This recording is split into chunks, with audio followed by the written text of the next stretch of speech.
ए भौजी, अरे का हो? और एगो बात सुन हो। चलो हटो। अरे कौन घरवा में फुसुर फासर कइले बा? अरे रुक फोन लगावता नि सरौ जवन गैलवा कन्ना उपारा। जाड़ा मेरा जाई खोजे गरम ठंडा भाप के। ए जी सब खजाना खाली हो जाए। जाड़ा मेरा जाई खोजे गरम ठंडा भाप के। रोज राती में देवरा सूत भौजाई के ही करता पुके। रोज राती में देवरा सूत भौजाई के ही करता पुके।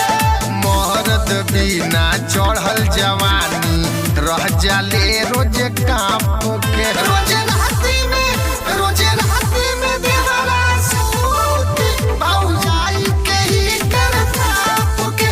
रोज राती में देवरा सूत भौजाई के ही करता पुके। भौजी हम बानी न हो, और चिंता का करेल हो।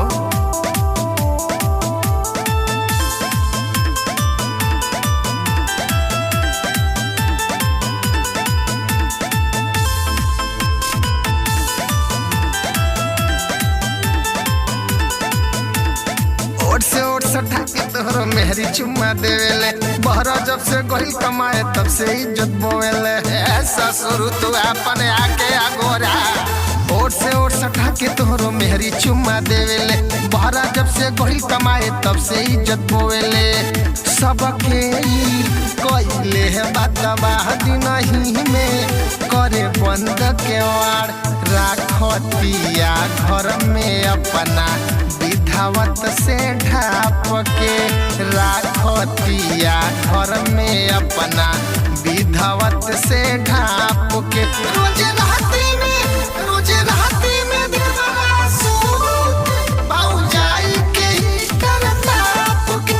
रोज राती में देवरा सूत भौजाई के ही करता पुके। अरे ससुर कुल चट जाए नाम नाम करके।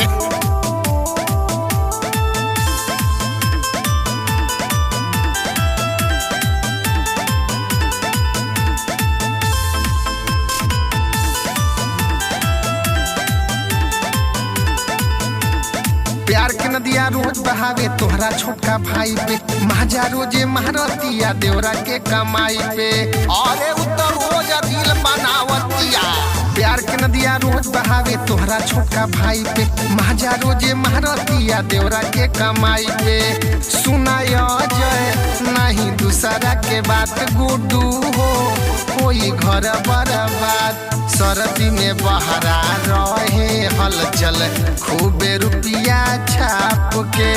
सरदी में बहरा रहे हलचल खूबे रुपिया छाप के। रोज राती